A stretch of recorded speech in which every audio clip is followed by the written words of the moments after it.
এয়া আজিৰ ভিডিঅ'টোত মই গুৰি মাছ অকমান বনাবলৈ লৈছোঁ আৰু গুৰি মাছ বিভিন্নজনে বিভিন্ন ধৰণে বনায় কিন্তু মই কেনেকৈ বনাওঁ সেইটোকে আপোনালোকক দেখাওঁ।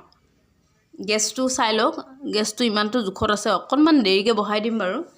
এতিয়া ইয়াত মই গুৰি মাছ 1 চামুচ, তাৰপিছত 2 চামুচ, এই 3 চামুচ দিছোঁ। এয়া মই অকণমান লৰাই লৈছোঁ। এতিয়া মই ইয়াত দি দিম হালধি অকণমান, হালধি কিছুমানে নিদিয়ে বাৰু বহুতে। তাৰপিছত এই নিমখ আৰু এয়া জলকীয়া, ৰচুন দুফুটা, জলকীয়া। এতিয়া মই এইটো অলপমান ভাজিম যাতে হালধি মানে এই হালধিখিনি যাতে নাইকিয়া হৈ যায় সেনেকুৱাকৈ ভাজিম।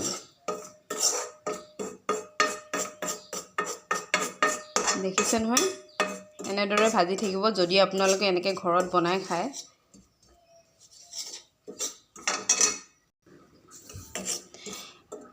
এনেদৰে কিছু সময় ভাজিছোঁ আৰু এনেদৰে কিছু সময় ভজাৰ পিছত ইয়াৰ হালধিৰ যিটো মানে গোন্ধ ওলায় সেই গোন্ধটো নাইকিয়া হৈ গৈছে আৰু হালধি কালাৰটো সম্পূৰ্ণ এই গুৰি মাছখিনিত মিক্স হৈ গৈছে। এতিয়া ইয়াত পানী অকণমান দিম, কিন্তু পানীৰ জোখটো আপোনালোকে চাই লওক, গুৰি মাছত পানীৰ জোখটো কিমান পৰিমাণৰ দিব লাগে।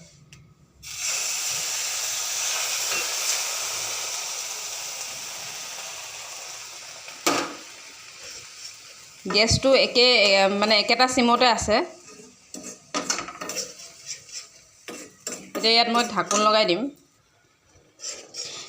এয়া চাওকচোন, এইখিনি পানীৰ লগত বহুতখিনি জুলীয়া ধৰণৰ হৈ আছে, কিন্তু এই পানীখিনি শুকাব লাগিব।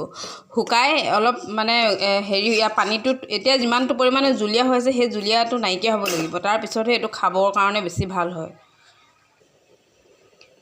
এয়া ঢাকন লগাই থৈছোঁ। ঢাকোনখন কিন্তু মই ইয়াত সৰু ঢাকন এখনেই দিছোঁ, বেছি ডাঙৰ মানে মই নিদোৱেই। তেতিয়া ইয়াত মানে বেছি সৰু ঢাকন দিলেহে মোৰ মানে এনেকুৱা লাগে যেন হাৱাটো ওলাই যাব নোৱাৰে। এতিয়া চাওক, ইয়াত পানীটো সম্পূৰ্ণ শুকাই গ'ল। মাছখিনি যেন এনেকুৱা হৈ থাকিলে দেখিবলৈ কলপাততহে যেন দিছিলোঁ, এনেকুৱা ধৰণৰ দেখা গৈছে। এয়া মোৰ গুৰি মাছ ৰেডি হৈ গ'ল আৰু ইয়াৰ পৰা যিটো সুগন্ধ আহিছে সেই সুগন্ধটোৰ পৰাই গম পোৱা গৈছে যে গুৰি মাছখন খাবলৈ কিমান সোৱাদ হৈছে। আৰু সদায় এনেদৰে অকণমান ভাজি ল'লেহে মানে এই সুগন্ধটো ওলায়। ধন্যবাদ ভিডিঅ'টো চোৱাৰ কাৰণে।